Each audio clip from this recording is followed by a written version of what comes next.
আইয়ামে জাহিলিয়া প্রতিষ্ঠা করে গেছে শেখ হাসিনা সরকার। আয়নাঘরের মতো টর্চার সেল সারা দেশ জুড়ে রয়েছে, তবে তার সংখ্যা এখনো অজানা বলে জানিয়েছেন প্রধান উপদেষ্টা অধ্যাপক মোহাম্মদ ইউনূস। দুপুরে আয়নাঘর পরিদর্শন শেষে এসব কথা বলেন তিনি। এর আগে বেলা 11টার পর আন্তর্জাতিক গণমাধ্যম ও বিটিভির প্রতিনিধি এবং ভুক্তভোগীদের নিয়ে আয়নাঘর পরিদর্শন যান প্রধান উপদেষ্টা।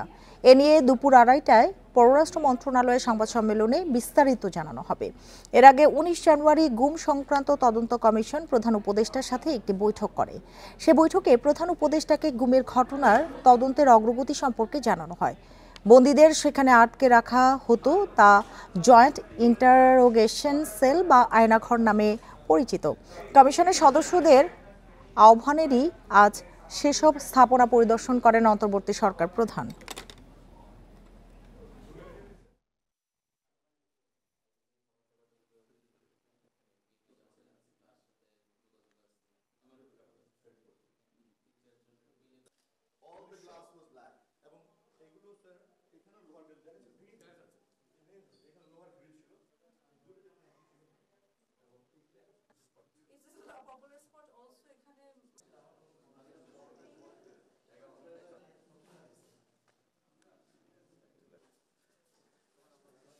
আইএমএ জাহেলিয়াত বলে একটা কথা আছে।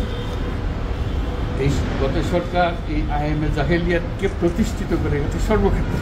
এটা তার একটা নমুনা।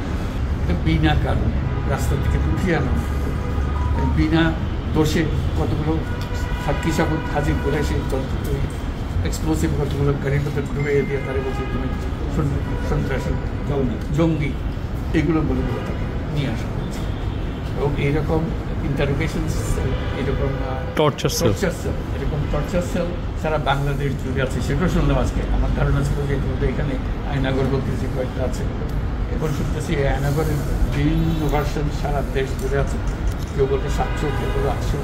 এতে সংখ্যাও নিরূপণ করা যায় কতটা আছে, কতটা জানা আছে, কতটা অজানা রয়ে গেছে সেই জিনিস।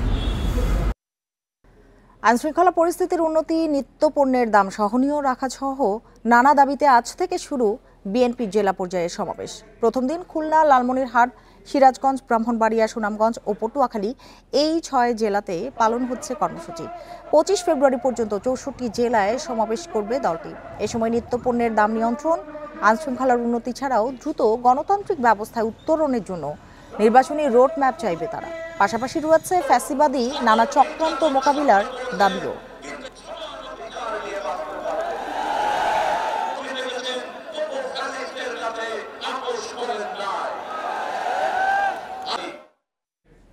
এ নিয়ে আরও জানাতে যোগ দিয়েছেন খুলনা থেকে আমাদের সহকর্মী AHM শামীমুজ্জামান। শামীম, একটু জানতে চাই যে নানা দাবিতে আজ থেকে শুরু হয়েছে জেলা পর্যায়ে বিএনপির সমাবেশ, কি অবস্থা দেখছেন, কি বলছেন বক্তারা?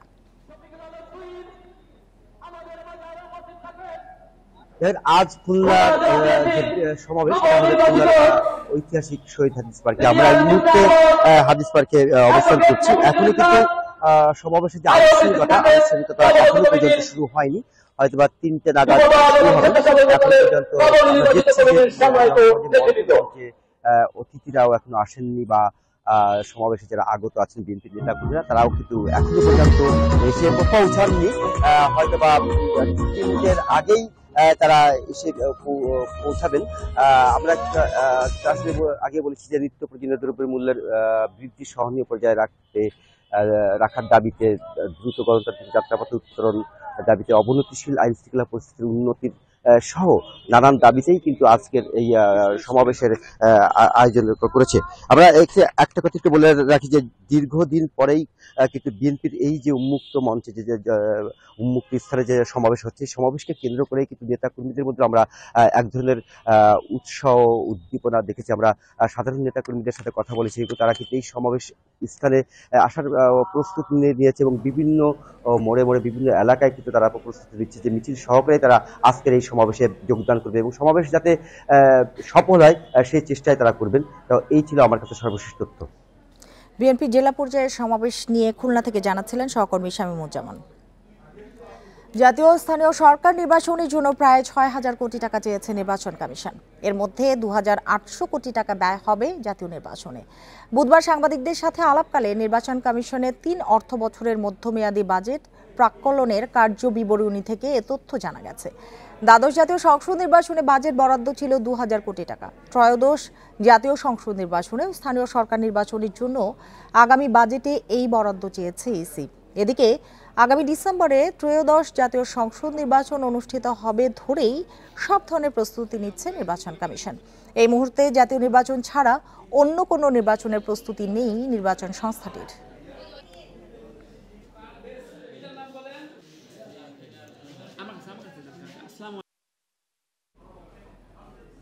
অন্তর্বর্তী সরকার আইনি দলিল দিয়ে সমর্থিত ও জনগণের ইচ্ছায় গঠিত বলে পর্যবেক্ষণ দিয়েছেন হাইকোর্ট।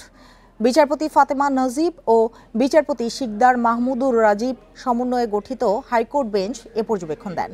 এর আগে ছাত্র জনতার অভ্যুত্থানে আওয়ামী লীগ সরকারের পতনের পর দেশ পরিচালনার জন্য অন্তর্বর্তী সরকার গঠন বিষয়ে রাষ্ট্রপতি সংবিধানের ১০৬ অনুচ্ছেদ অনুযায়ী সুপ্রিম কোর্টের মতামত চান। আপিল বিভাগের মতামতের পর অধ্যাপক মোহাম্মদ ইউনূসের নেতৃত্বে অন্তর্বর্তী সরকার গঠিত হয়। উপদেষ্টা পরিষদের সদস্যরা শপথ নেন অন্তর্বর্তী সরকার গঠন ও শপথের বিষয়ে সুপ্রিম কোর্টকে পাঠানো রেফারেন্স ও মতামতের প্রক্রিয়া নিয়ে রিট করেন এক আইনজীবী। শুনানি নিয়ে বিচারপতি ফাতেমা নজিব ও বিচারপতি শিকদার মাহমুদুর রাজীব সমন্বয়ে হাইকোর্ট বেঞ্চ ১৩ জানুয়ারি রিট খারিজ করে আদেশ দেন। এ নিয়ে হাইকোর্টের পূর্ণাঙ্গ আদেশ সম্প্রতি প্রকাশিত হয়। বিডিআর হত্যা মামলায় মৃত্যুদণ্ডপ্রাপ্ত এবং অন্য আসামিদের বিচারের বাইরে গিয়ে ছেড়ে না দেওয়ার দাবি জানিয়েছে শহীদ সেনা অ্যাসোসিয়েশন।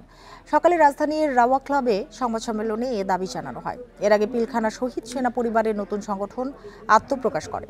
সংগঠনের নাম রাখা হয় শহীদ সেনা অ্যাসোসিয়েশন। পরে সংগঠনের পক্ষ থেকে ২৫ ফেব্রুয়ারি জাতীয় শহীদ সেনা দিবস ঘোষণার দাবি জানানো হয়। আন্তর্জাতিক অপরাধ ট্রাইব্যুনালে বিডিআর হত্যার বিষয়ে শেখ হাসিনা সহ অন্য অভিযুক্তদের বিরুদ্ধে অভিযোগ দায়েরের পর থেকে সামাজিক যোগাযোগ মাধ্যমে আওয়ামী লীগ সমর্থকরা শহীদ সেনা অ্যাসোসিয়েশনের সদস্যদের হুমকি দিচ্ছে বলে দাবি করেন শহীদ লেফটেন্যান্ট কর্নেল কুদরত ইলাহি রহমানের ছেলে সাকিব রহমান।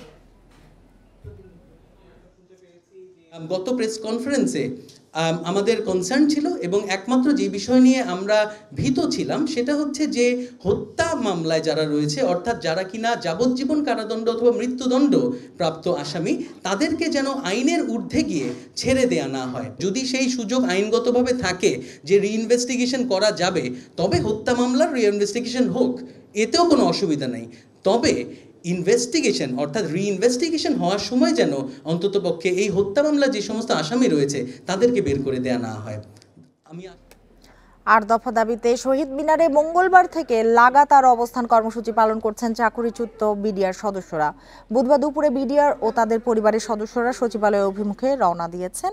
এ সময় পুলিশের ব্যারিকেড ও জল কামান উপেক্ষা করেই সামনে এগিয়ে যান তারা। তাদের সবাই সচিবালয়ের সামনে খাদ্য ভবনে শুয়ে পড়ে। ঘটনাস্থল থেকে বিস্তারিত জানাতে যোগ দিয়েছেন সহকর্মী খালেদ রায়হান। মঙ্গলবার থেকে তো লাগাতার কর্মসূচি চলছে, এখন এই মুহূর্তে কি অবস্থা দেখছেন? দেখুন, গতকালকেই তারা কিন্তু কেন্দ্রীয় শহীদ মিনারে অবস্থান করেছিল এবং তারা তখন থেকে বলেছিল যে তারা তাদের যে মূল দাবিগুলো সেগুলো আদায় হওয়া না পর্যন্ত তারা কিন্তু অবস্থান করবেন। তারই ধারাবাহিকতা আজকে বেলা 12টার দিকে আমি যদি একটু এখানকার পরিস্থিতি দেখানোর চেষ্টা করি, তারা কিন্তু কেন্দ্রীয় শহীদ মিনার থেকে তারা এই যে সচিবালয়ের দিকে তারা কিন্তু আসতে শুরু করেন এবং সেখান থেকে আমরা দেখেছি যে মৎস্য ভবনে প্রথমে পুলিশের বাধার মুখে পড়া হয় এবং সেখান থেকেই তারা কিন্তু সেই ব্যারিকেড অনেকটা উপেক্ষা করে এই সচিবালয়ের যে সড়কটি রয়েছে ঠিক খাদ্য ভবনটি হচ্ছে একেবারে সচিবালয়ের যে মূল ভবন তার একটি সড়ক পরেই সেই সড়কে তারা কিন্তু অবস্থান করছেন। তারা অনেকটা বলা যায় যে পুরো সড়কটিকে দখল করে তারা এখানে অবস্থান করছেন। তাদের যে মূল দাবি তার মধ্যে প্রথম যে দাবি সেটি হচ্ছে যে যাদেরকে আটক করে রাখা হয়েছে 18,000-এরও বেশি কারাবন্দী অবস্থায় রয়েছেন তাদেরকে যাতে জামিন দেওয়া হয়, তারা যাতে মুক্ত পায় এবং একই সঙ্গে তারা কিন্তু যেটি বলছেন যে তারা এছাড়াও যাদের ইতিমধ্যেই চাকরির সময় শেষ হয়ে গেছে তাদেরকে যাতে চাকরি তাদের পুনর্বাসন করা হয়, তাদের পরিবারের অন্য সদস্যদেরকে চাকরি দেওয়া হয় এবং একই সঙ্গে যাদের এখনো সময়সীমা রয়েছে তাদেরকে যাতে চাকরি ফিরিয়ে দেওয়া হয়। এরই সঙ্গে আরও কিছু দাবি তারা করেছেন 8 দফার মধ্যে, সেটি হচ্ছে যে কমিশনটি করা হয়েছে এই ঘটনায় সেই কমিশন যাতে স্বাধীনভাবে কাজ করতে পারে সেটিরও নিশ্চয়তা তারা চাচ্ছেন। সেক্ষেত্রে যখন 12টার দিকে তারা এখানে আসা শুরু করেন তখন আমরা দেখেছি যখন এই জল কামান উপেক্ষা করে পুলিশের ব্যারিকেড উপেক্ষা করে তারা এই পর্যন্ত আসছেন। তারপরই সচিবালয়ের পক্ষ থেকে আমাদেরকে যেটি জানানো হয়েছে এখন পর্যন্ত সেটি হচ্ছে যে তাদের 7 সদস্য বিশিষ্ট একটি প্রতিনিধি দল তারা কিন্তু ইতিমধ্যেই সচিবালয়ে প্রবেশ করেছে এবং সেখানে স্বরাষ্ট্র উপদেষ্টার সঙ্গে তারা কিন্তু কথা বলবেন। তারা কথা বলে তাদের পরবর্তী যেই সিদ্ধান্ত সেটি তারা নিশ্চিত করবেন। একই সঙ্গে সচিবালয়ের ভিতরে তারা কিন্তু 7 সদস্য বিশিষ্ট যে দলটি সেটি প্রবেশ করেছে প্রায় আধা ঘন্টা আগে। তারা বাকি যারা আছেন তারা কিন্তু এখানে অবস্থান করছেন। তারা যেটা বলছেন যে স্বরাষ্ট্র উপদেষ্টার সঙ্গে যে তাদের যে প্রতিনিধি দলটি দেখা করতে গেছেন তারপরই তারা পরবর্তী যে সিদ্ধান্ত সেটি কিন্তু তারা আসলে নেবেন। তবে সব মিলে বলা যায় যে এখন পর্যন্ত স্বরাষ্ট্র উপদেষ্টা যিনি রয়েছেন তিনি সচিবালয়ে না থাকার কারণে যে প্রতিনিধি দলটি রয়েছে তারা কিন্তু এখনো আসলে ভিতরে অবস্থান করছে এবং বাইরে যারা আছেন তারা এখন পর্যন্ত সড়কে অবস্থান করছেন। সেই প্রতিনিধি দল সিদ্ধান্ত নিয়ে আসার পরেই তারা তাদের পরবর্তী কর্মসূচি হয়তো জানা যাবে। খালেদ রায়হান, আপনাকে অনেক ধন্যবাদ আমাদের সাথে যোগ দেওয়ার জন্য। মব সৃষ্টিতে কিছু মানুষ উস্কানি দিচ্ছে বলে মন্তব্য করেছেন নিরাপত্তা বিশ্লেষকেরা। বলছেন বিশৃঙ্খলার মধ্য দিয়ে ফায়দা নেওয়ার ষড়যন্ত্র করছে একটি মহল। মব জাস্টিসকে রুখে দেওয়ার আহ্বান জানিয়েছেন রাজনীতিবিদরাও। যারা মবের নামে অরাজকতা সৃষ্টি করছে তাদের চিহ্নিত করা তাগিদ দিয়েছেন বিশ্লেষকেরা। ছাত্র জনতার অভ্যুত্থানের পর দফায় দফায় মব সৃষ্টি হয়েছে। এ নিয়ে দেখা দিয়েছে মিশ্র প্রতিক্রিয়া। সম্প্রতি ধানমন্ডি 32 নম্বর বাড়ি ভাঙচুর ও বইমেলায় হট্টগোলের পর তীব্র হয়েছে সমালোচনা। সোমবার মবের বিরুদ্ধে ফেসবুক স্ট্যাটাস দিয়েছেন উপদেষ্টা মাহফুজ আলম। পাল্টা বক্তব্য দিয়েছেন মানবাধিকার কর্মী ফরহাদ মজহারও। মব প্রসঙ্গে রাজনীতিবিদদের দাবি, এর সাথে মৌলবাদ বা জঙ্গিবাদের সম্পর্ক নেই, তবে এর সাথে জড়িতদের খুঁজে বের করা জরুরি।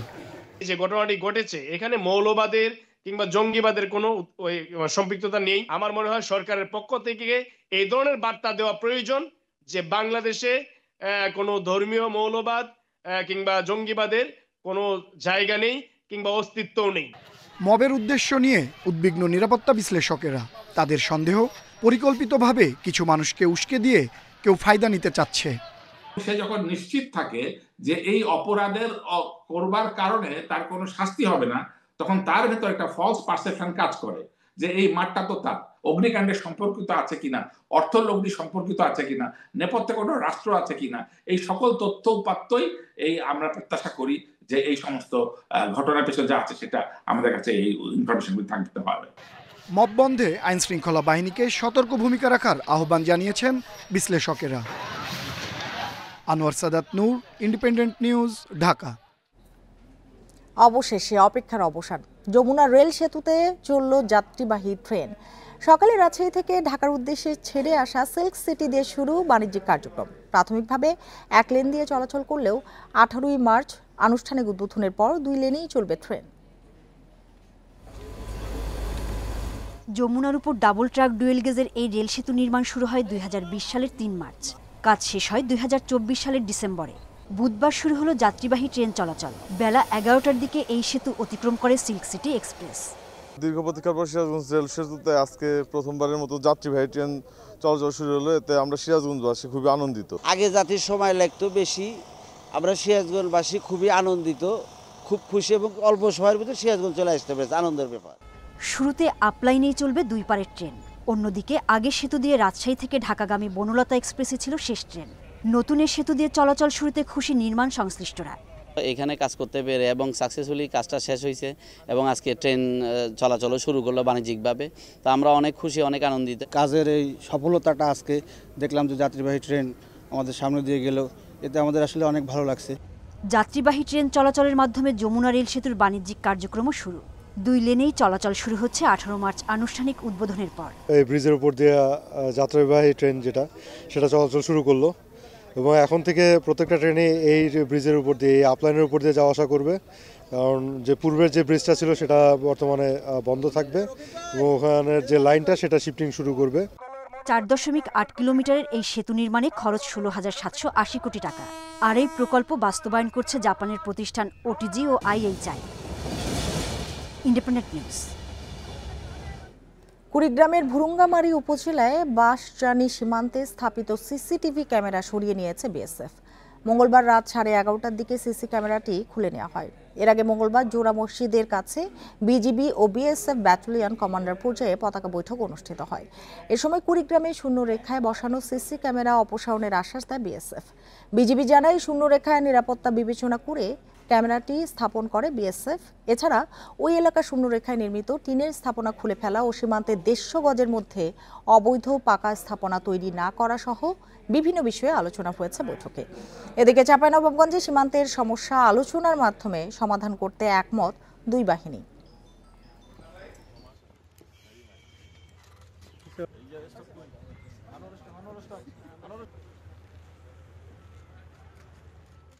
বাংলাদেশের গণতন্ত্র ও প্রবৃদ্ধির জন্য সংস্কার জরুরি জানিয়ে সরকারের চলমান সংস্কারের সমর্থন পুনর্ব্যক্ত করেছে বিশ্বব্যাংক।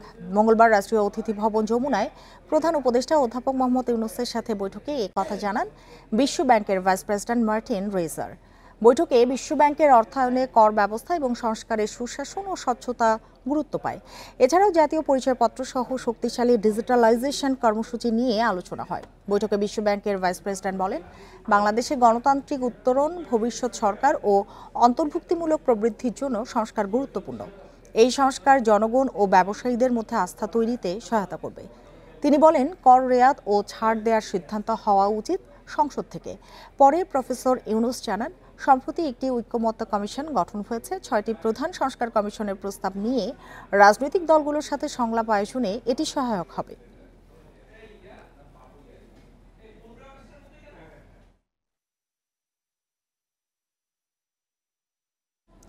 শেখ হাসিনার সাম্প্রতিক মন্তব্য বাংলাদেশের সঙ্গে বিষয়গুলোকে জটিল করছে। মন্তব্য কংগ্রেস এমপি ও জ্যেষ্ঠ নেতা শশী থারুর। সোমবার ভারতের রাজধানী দিল্লিতে এক মত বিনিময় সভায় তিনি একথা বলেন। তিনি বলেন, ভারত সরকার বাংলাদেশের জনসাধারণের কল্যাণে প্রতিশ্রুতিবদ্ধ, কোনো নির্দিষ্ট দলের প্রতি নয়। দিল্লির পক্ষ থেকে ঢাকাকে এমনই বার্তা দেওয়া প্রয়োজন বলেও মন্তব্য করেন শশী থারুর। এ সময় কংগ্রেস এমপি বলেন, বাংলাদেশের চলমান ঘটনা প্রবাহের বিষয়ে ভারতকে সতর্ক থাকতে হবে।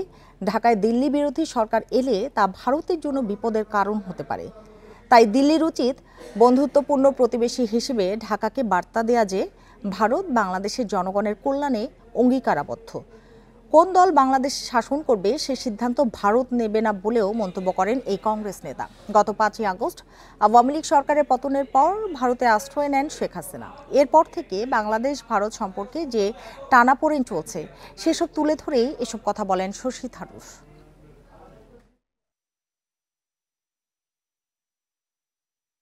আর এরই সাথে শেষ করছি সংবাদ দুপুর। ইন্ডিপেন্ডেন্ট টেলিভিশনের সব খবর আরো বিস্তারিত জানতে চোখ রাখুন ফেসবুক, ইউটিউব এবং এক্সে। ধন্যবাদ সবাইকে।